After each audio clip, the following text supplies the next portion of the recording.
unbothered, unleashed, and totally unscripted. It's Beyond the Roar with football head coach Eddie George. All right, my man. Let's talk about your vision. Where do you see TSU Athletics as a whole going? You sold me on this vision, and right. First year and second year. So let's kind of talk about your overall vision for the program. Well, man, as I look at you behind the mic and now as a head coach, it just reminds me of those conversations we had and just talking about this moment, right? And just seeing you now in a leadership position on the field, connecting with the fellas and running your own program. Man, I'm overjoyed because that was my vision, is to get someone of your caliber, someone that's been through the trenches, that can communicate to these young men, get them to buy in and get this program. I knew we needed a jolt. We needed a shot in the arm. Tennessee State Athletics, right, has been a hallmark program for a lot of decades. You look at the 60s, the 70s, the 80s, the 90s even, and then the program quite honestly fell off. And so, when I took over the job, I was brought in to fundraise, bring my experiences that I had at Tennessee, and just in terms of major gift fundraising, connecting and engaging the community, and just finding people to believe in programs. And I said, well, if I do that and come and take over this program, I got to have a head football coach that reciprocates that. And so, it came time to make a change in terms of leadership. Your name was out there, and, man, it wasn't easy getting you, man. Right. We had those conversations over lunch, and, you were in and you just thinking about it. And because I knew when I was talking to you, I said, he knows it's more than just saying yes. He's got to really digest it. And so here we are, man. Yeah. No, so you mentioned this is going on your second year as AD. Yeah. You are overseeing. I'm overseeing a lot. Right. And I'm just over one department in terms of the football program. But you're over the entire athletic program. Just give our guests and myself just what is the day in life like for you? Well, when you wake up, you pray. That's the first thing I do. And, I had a lot of individuals that are no longer on this earth that touched my life. I had two grandfathers that attended Tennessee State and grandmother as well. Both my grandmothers attended Tennessee State. And first thing I do, man, they told me to pray, just ask God to just be there every step of the way during my day. And I wake up with a big agenda, right? You wake up with an agenda in terms of how do you get our football program back to the top of the OVC pyramid. I'm the same way. I wake up with an agenda list, and it's about winning, the program winning in its entirety at large for all sports. We got 15 sports, right? So football is it's a portion of what we do, in terms of my role. But I'm about these kids. I'm a student athlete, first AD. I think every morning I wake up, I'm like, well, what can I do to make their experiences better, both females and males? And so I go forward. Yeah, and that's the servant leadership that, I believe in as well. And it definitely shows your commitment to make the student-athlete experience a much better one. With that said, what would you say has been your biggest obstacle or challenge? Well, just the expectation button of wanting it now. It's just not going to come overnight, but just taking those steps daily. Just and looking at areas to refine this athletic department, whether it's nutrition, sports performance, facilities, all of those things are on the forefront of my mind because I know how instrumental that those things could be in winning championships, right? And so me and you, we've been at Power 5 programs, Tennessee, Ohio State, but I think I'm always thinking recruiting, right? That's right. How would I have recruited myself? How would Eddie George, right, recruited himself? And I know you think about that as you are building your program, but I'm thinking about that for all the programs to make sure that we're in line and we can get the best players in the country. Because if we don't have the Jimmys and Joes, it don't matter about the X's and O's. That's right. It does not. What would you say is your 5-year plan? What would you like to see if you had the perfect world, and I gave you this canvas, and you can paint the perfect program for the next 5 years, where would Tennessee State be? Well, first of all, I want to take over the city of Nashville. Mm-hmm. Me and you, we say Roar City, right? Mm-hmm. You know, we're loud, but we're loud in the right way because we're making a mark and we're bringing something special back. Mm-hmm. And so, you know, I want to take over this footprint in recruiting. When you think about Tennessee State athletics and there's a high school kid in this area, I want it to be no doubt that our hat's on the table. That's right. Right. And when they're signing, we know we're in the mix, and there's no doubt that they're going to come here. You know, and when you look at the other state institutions, the next thing is, you know, I'd love to take it up a notch, but it's going, you know, in terms of FBS and FCS. And, you know, I know, you know, we both have aspirations there, but, you know, for our program to be successful, it's going to take the buy-in from, you know, the Nashville community, right. Specifically the North Nashville community and our alums.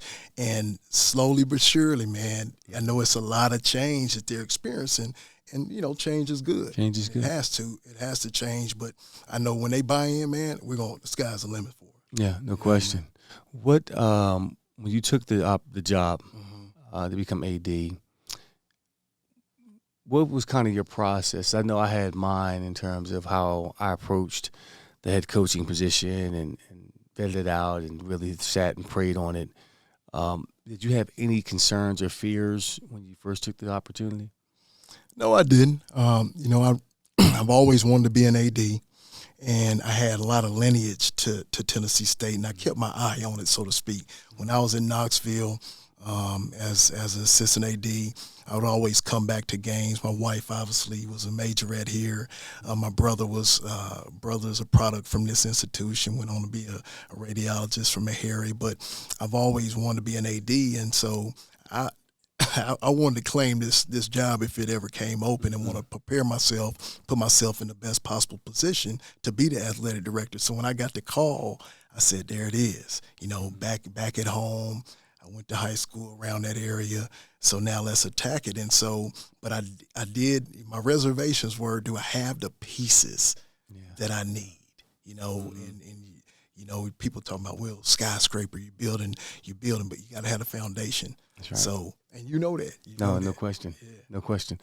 Yeah. Now, you said something in terms of always knew you wanted to be an AD. Mm-hmm. How does that, I mean, from your optics, how does that look? Because some people don't know what their calling is, know what they want to do.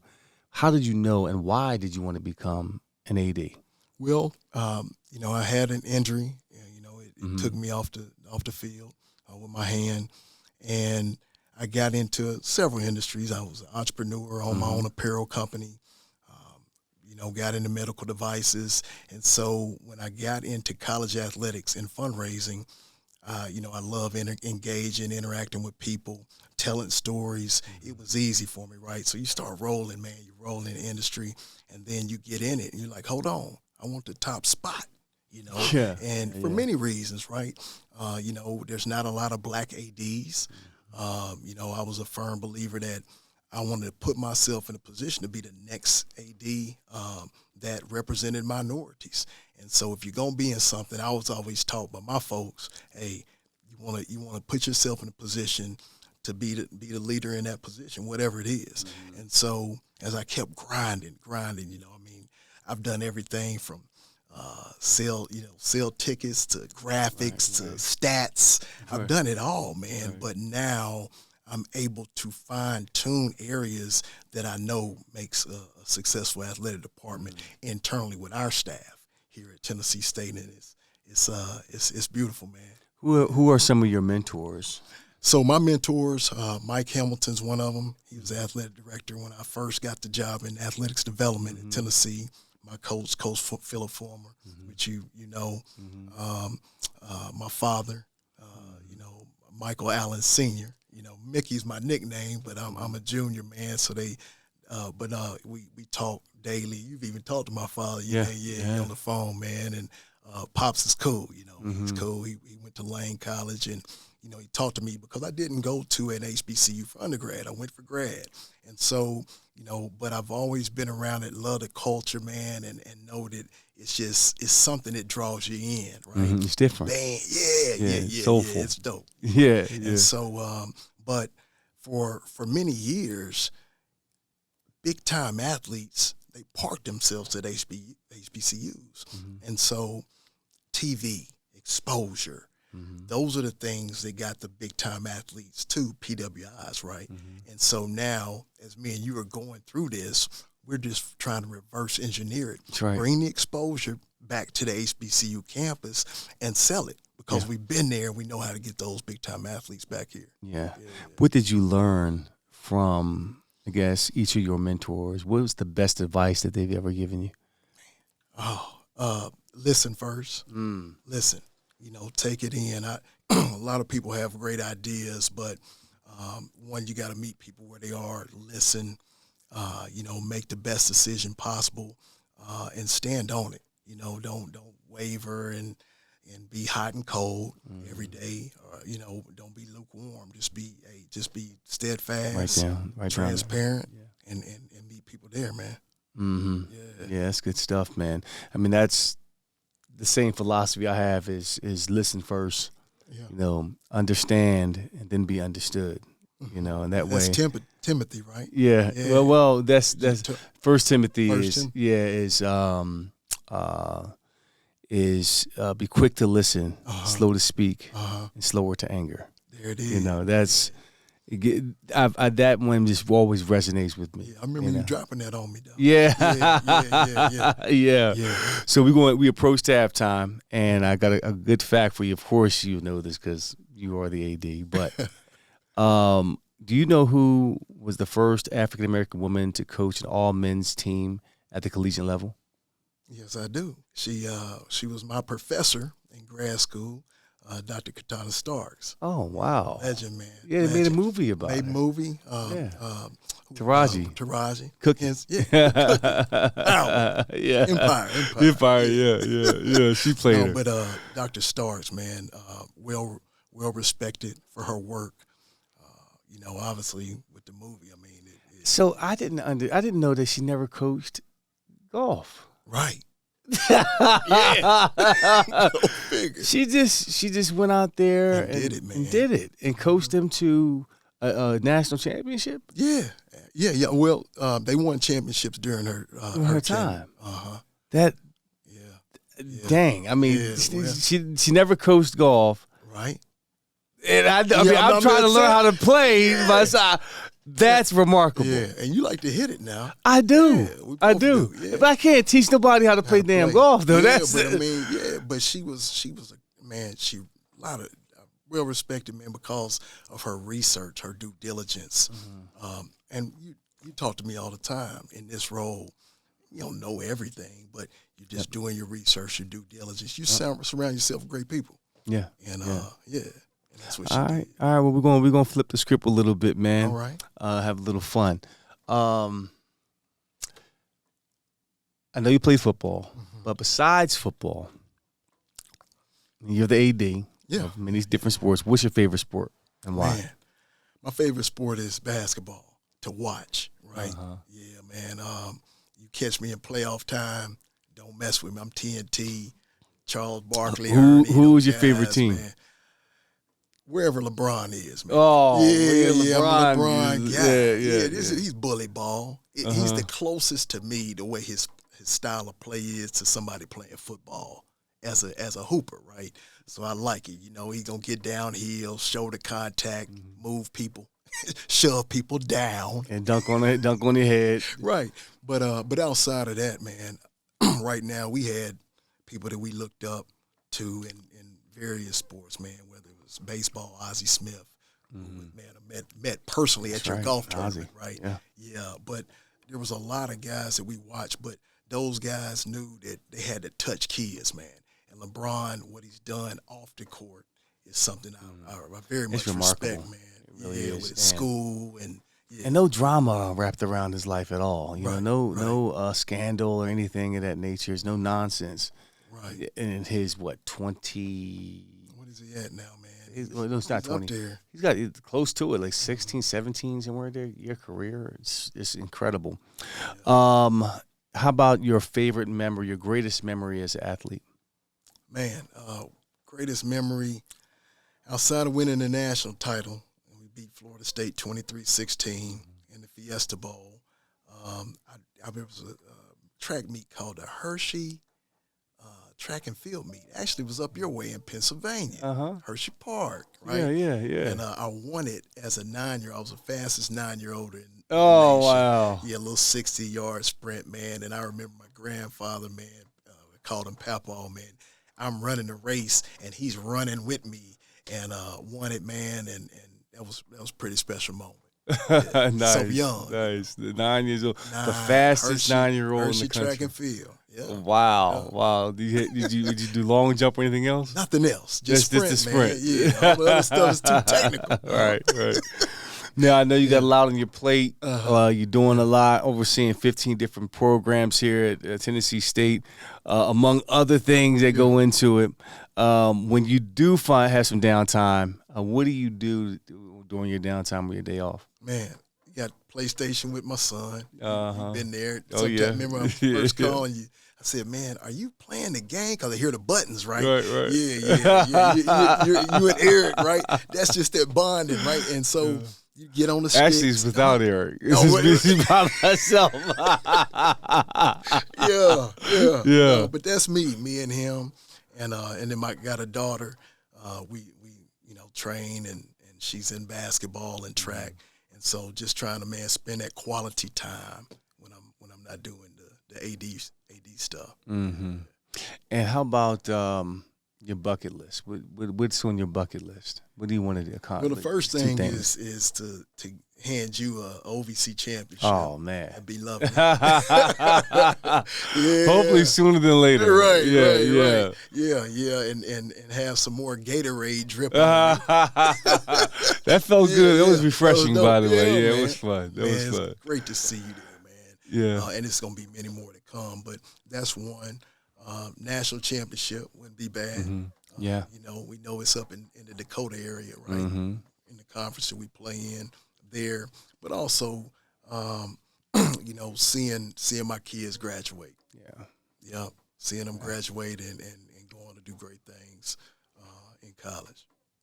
That's good, man. Let me ask you this. Mm-hmm. If you were a color, what color would you be? Man, I'd be blue. It's all around. Yeah. Why blue? It's all around me.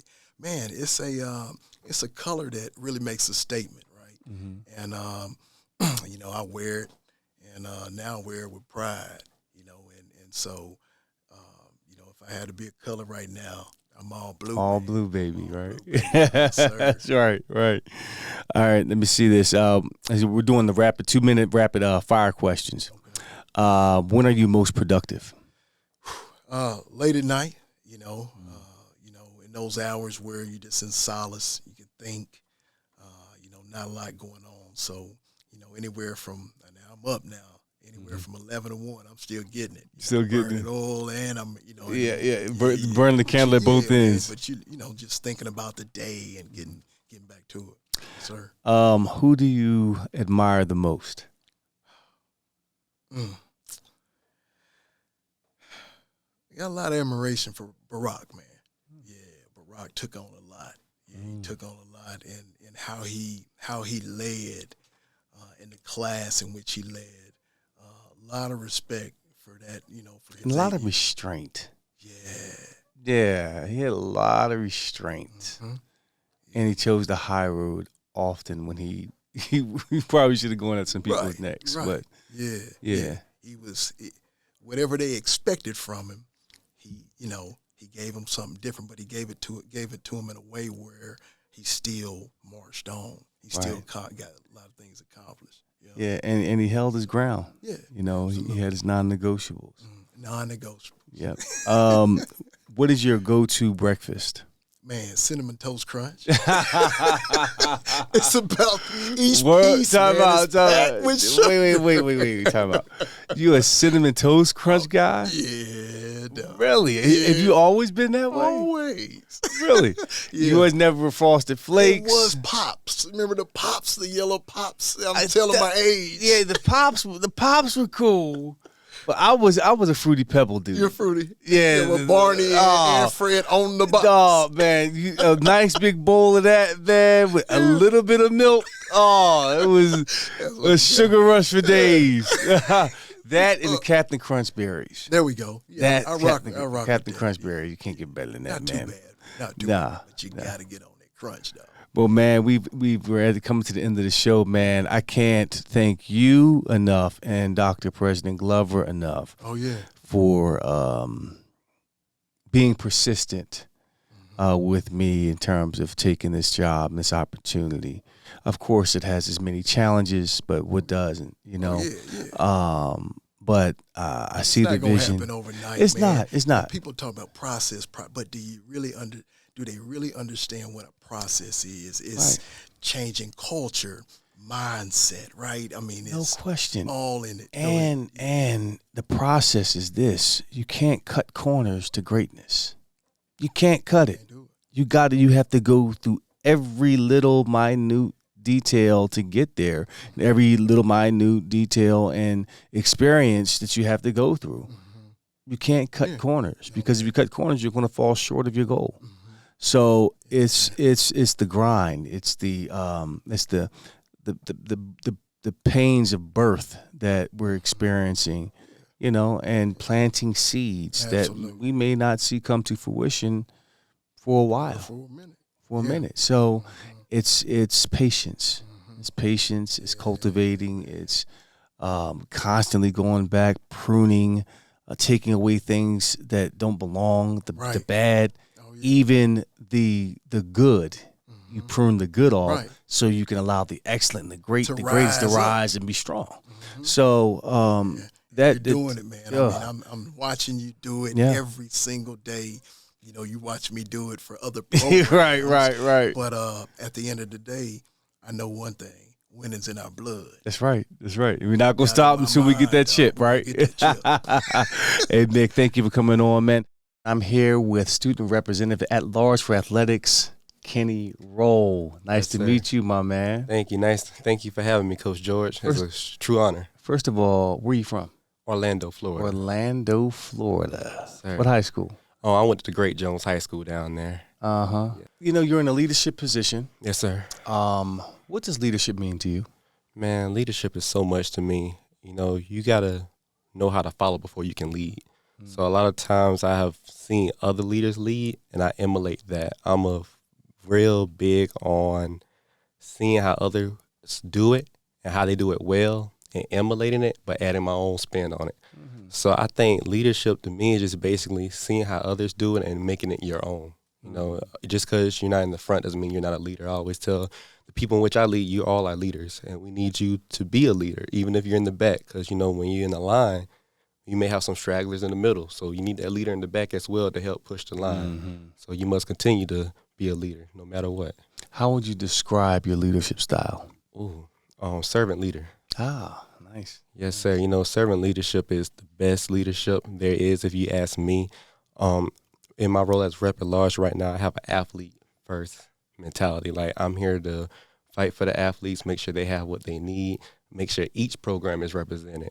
You know, a lot of times we get lost in football, we get lost in basketball, we get lost in track, but, you know, we also have other great sports such as volleyball and golf. So, you know, making sure that we look at the whole scheme of things and making sure that each athlete is getting what they deserve while they're here at Tennessee State University. So tell me, describe your I guess your position as student rep. Okay. What do you do? How do you provide for the student athlete support? So So as a representative at large, it's under the Student Government Association, and you're basically, I like to say, the student version of an athletic director. Your job is to make sure that each program is taken care of and their needs are brought to the forefront to administration. So I work heavily with Dr. Allen, who's a phenomenal athletic director here on Love is Energy. And like today, I had an issue, brought it to him, and we got it resolved. So that's my job. I know I remember coming up to you last week and speaking to you by what was going on, if you need anything from my services. So I'm just trying to make sure I'm doing weekly checks with everyone. My grand scheme plan with this year was attacking each department, program as they are in season. So right now, football and volleyball is in season. Next will be the winter sports with basketball. Of course, track kind of go year round. So just kind of making sure that everyone gets a piece of me. I work with women's basketball directly every day, all day. So they kind of get that side of me as well. But that's been my whole portion of this position. So when you graduate and you get your degree, yes, ma'am. What, I don't want to say your dream job, because a job is sounds like work. What is your calling, your dream calling? Yes, sir. At this point in time in your life? That's a great question. I think my journey with athletics is similar to yours right now with the head coach of Tennessee State University. As you have said, you didn't want to coach, or you didn't think you would be coaching, definitely not here at Tennessee State University. I didn't think I'd still be involved with athletics after high school. When I graduated from Jones, I was a manager. I was the lead manager there. Then I came here. They needed managers. I ended up going with the women's again because I did girls in high school. So as I started getting into the business side of things, I was like, oh, I kind of like this. It's kind of fun. Okay, I get it. And I kind of just worked my way up to now I'm the operations intern over there. So as a grand scheme of things, I kind of have two ways of doing it, the two options of careers that I want to look for. The top goal for me would be running my own collegiate program, women's basketball on a Division I level, off on the Power 5 level, to be specific. But honestly, one of my dreams, bring a national championship to the HBCU for sure on that women's side as well. And the side goal to that, I want to go to law school as well and have a concentration in entertainment and sports law. Wow. Because, sports law, it's a lot of things going on with sports and contracts and scheduling games. So I think that's like my portion right there is my heart is home with athletics. Okay, last one. What is your favorite number and why? 9. Number 9 means completion. So although I like to say I'm in year number 8 in the administrative side of athletics, which means new beginnings, and I've had so many new beginnings already in year 8, but number 9, that's been a strong number within my family a lot. So I just kind of hold that tight, and it means completion. So anytime I see the number 9, I know either that season has ended or the job that I have done is completed. So, and what's 2 plus 7? 9. That's 27 too, right? 27, 2 plus 7. Yeah. And with that said, we want to complete this episode of Beyond the World, my man, Kenny Rolle. Until next time, stay tuned.